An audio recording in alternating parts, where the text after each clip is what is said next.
So I just wrapped up Marvel's Avengers, the Hawkeye DLC. Yeah, I have some thoughts. Ladies and gentlemen, welcome to Assemble. I'm Matt. Thank you very much for joining us here on this weekend. It's been all Marvel's Avengers all week long. Lots of news going on in the world of gaming, and I'm very excited. And you guys have been amazing in the community, leaving all of your comments, talking to me about your thoughts on the game, some of the updates, and it's been kind of a busy week for it because we've got a ton of news with the roadmap. We got a damn roadmap like we talked about in the previous episode. Very excited about that. And we've got the next gen updates. I'm going to give you guys a whole in-depth video later this week, probably on Monday, on just kind of my overall thoughts on everything in a nutshell that we kind of have now when it comes to our next gen updates, new harm rooms, strike teams, like all this stuff. We'll have episodes and videos on that. Today, Hawkeye DLC. By the time you guys watch this, as of this time of this recording, I just finished the Hawkeye DLC. My reaction when I finished, and I won't go into crazy spoilers for anybody because I want you guys to experience it if you are eager to see what happens, but my reaction when I finished the Hawkeye DLC was, oh, that's it? Oh, wait, is it over? That's it? I'm usually very optimistic when it comes to video games in general and try and put my best foot forward. I don't like to be overly negative about this stuff. I felt very let down and disappointed with this DLC. It's really too bad because this has been such a gap between when this was scheduled to be released originally and when it actually came out now. We got it with all of these great updates, and all of that content has a lot of pluses on its own for fleshing this out, to give people a reason to come back to play more. And I was excited for this DLC because how much it was talked about, how, the trailers did look good. And yeah, I got in there, I played it. It took me about an hour and 45 minutes of one sitting playthrough to beat the DLC, which is probably on par with the Kate Bishop timeline and the Kate Bishop DLC. The Hawkeye DLC is dealing with time travel.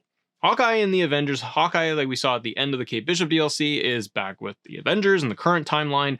They then travel in time to deal with things surrounding Nick Fury and future Old Man Hawkeye. So you're really running around with Old Man Hawkeye in your ear and current life, young Hawkeye.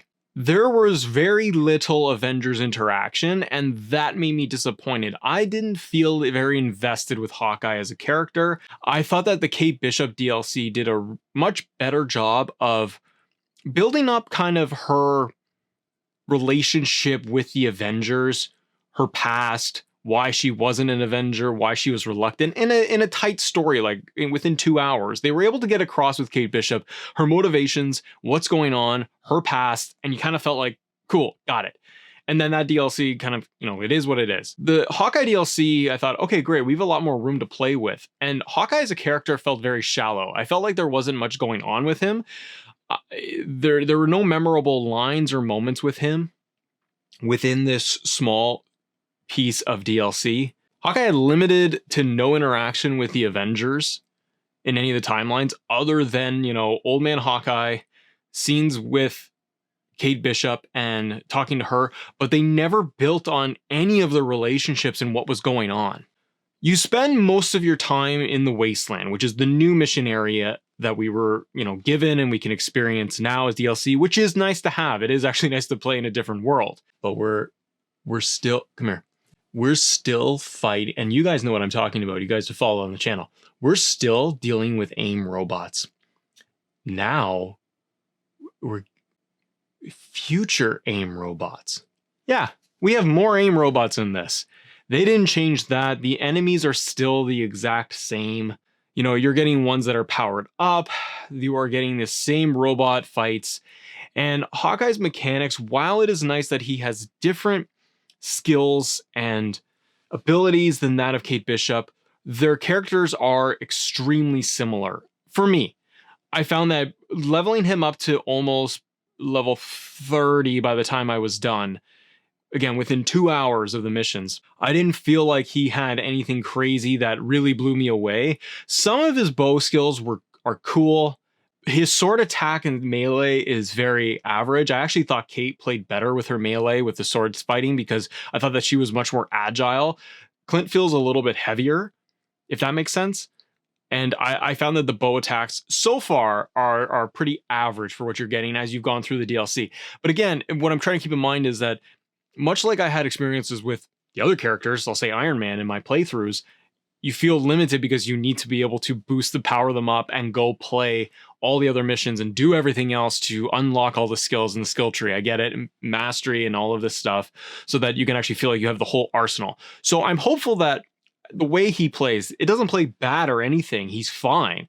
But what you're getting in the actual DLC playthrough of the campaign piece is just kind of an average because you don't have everything built up.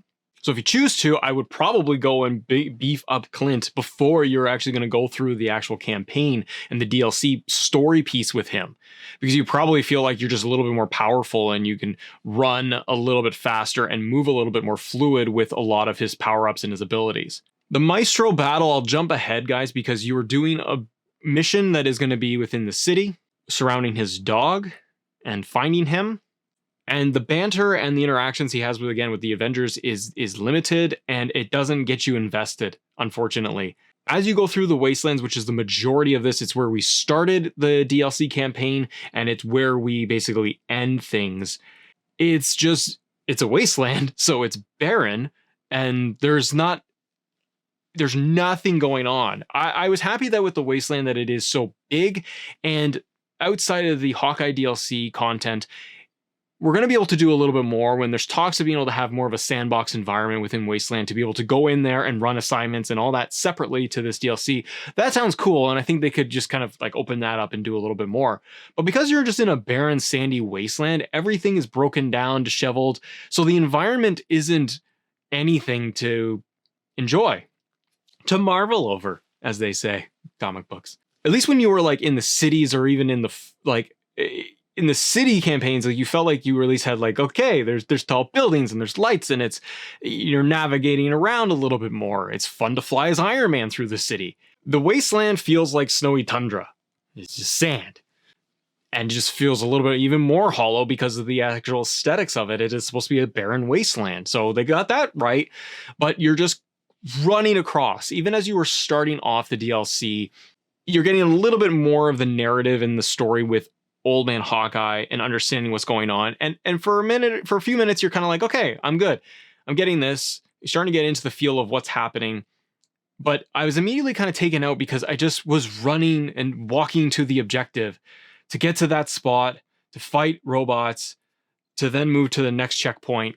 And I felt like, I'm like, how much further am I going to have to run in the beginning, in the opening of it? And if you played it, you know what I'm talking about. How much further am I going to have to just run to get to the next point? And ending it felt very much the same, of me just trying to run through as quickly as I could to get to the next story beat, because I didn't feel there was any investment or need to fight off any more AIM robots unless it was mandated and I had to clear the area. That's the only time I was really spinning around. I wasn't trying to go off and collect any loot, open any chests. I was just trying to main the story. And I don't think anything else is going to show anything else off, unfortunately. The other piece is just the Maestro Battle. I had pretty high, not high hopes, but I was feeling pretty confident that they were going to be able to do something cool with Maestro. And a lot of us in the comments and on Reddit forums and everybody were like, well, it's going to be an Abomination reskin. And it's not, but it's not any better. And that's really too bad. The Maestro Fight, I'll let you in on what happened to me. I was fighting Maestro, and you are in this one area, and it's like any other boss battle that they do. He's not in a robot suit. Maestro doesn't turn into a robot. I'll let you in on that little spoiler. Doesn't convert into robot mode. So that was good. Fighting Maestro, I am not joking you. I got Maestro down to like a health bar, not a full one. He was down to like a sliver of a line of this health bar. And the three other Avengers on my team, all in one shot, they're all lying down and they're right on his feet, so I couldn't get him. And I'm just pewing arrows, just pew, little 400 to 700. damage, just little tiny little bits of drops of damage. He basically squashed me in one little shot when he had less than 1 health bar left. And I died. And then I had to restart the entire Maestro fight again. So I was taken out of the fight because I was already done after fighting Maestro for what felt like 10 minutes. To do it again, this time successfully, with a lot of dodging and shooting arrows, and just dodging and shooting arrows consistently for 10 minutes to beat him. And Maestro is the boss battle of this DLC, and then they go into one other little story beat, and that's it. And then you are coming back to the main screen. And I went and I said, is that it? I was holding my controller, guys. I'm playing on my PS5. I'm holding my DualSense, and I went, was that? What? I'm like, is that it? That's it? It's over? That's it? And I clicked on the trigger to see, and I looked at the Hawkeye DLC, and it was at 100% completed. The last thing I will say is that it didn't start off well. Probably should have led with this, but it didn't start off well. As I was doing the opening cinematic of Go Meet with Hawkeye, I went and found Hawkeye. I click square, which, by the way, they gotta change this, because I spend more time hacking when I'm trying to hit square to open something like a door or a chest, and I just keep slashing stuff. Regardless, I tap on Hawkeye to initiate the cinematic for basically the beginning of this whole DLC, and it crashed. And it crashed the game. So I had to restart, reload Avengers, and then play the DLC, and it worked. That was after all the updates I did, the new patch plus the additional patch they did, and it crashed at the beginning. This was too bad. I was looking forward to a solid DLC. I don't like to rate it because I like to be able to talk to all of you in the comments about what you thought of the DLC. Maybe you guys found something that you enjoyed a lot with it. I was just let down, and I was like, man, I was let down because there's been such a gap within DLC and content and communication within all of this, and we get this nice big presentation, we get this nice build up of all the next gen updates, harm rooms, all this other stuff that we're getting, we got, plus the DLC, and it's all packaged together, and you're kind of like, everyone's energized, you guys are happy, you're getting excited, and so am I. And I played the DLC, and it just wasn't good. It just wasn't really good, and it didn't grab me. And I thought the Kate Bishop DLC did a better job, like I said, of character development and buy me into her as a character in the Avengers and her story. And Clint, I felt like it was irrelevant that it was him. Having Hawkeye he had no engagement with the Avengers, and that bothered me because it's the team. You want to have this banter and back and forth, and understanding that it is a limited, DLC pack of 1.5 to 2 hours. You can only fit in so much content, and I get it, but it was too bad. And I don't rank things, and I don't really give it numbers, but if we're going to score this, guys, I give it a 5 out of 10. And I say 5 because it looked good because we have all the next-gen updates. Other than that glitch I had at the beginning, everything else ran smoothly. All the cutscenes moved well. I had no real loading, which was really nice because of the PS5 updates that we got. But, man, if we were living with the pre-patch, I think we would have been in a world of hurt with this, because I think it would have crashed a lot, and I think the load times would take us out even more, and it would have been more of a slog. So because we had everything optimized, it gave it a little bit of a lift. I thought old Hawkeye was more interesting than current Hawkeye, and I wanted more of his story than I wanted of the current Hawkeye that is kind of the primary piece of the story. Costume skins and everything, I looked at all of that. I want the old Hawkeye outfit, the classic one.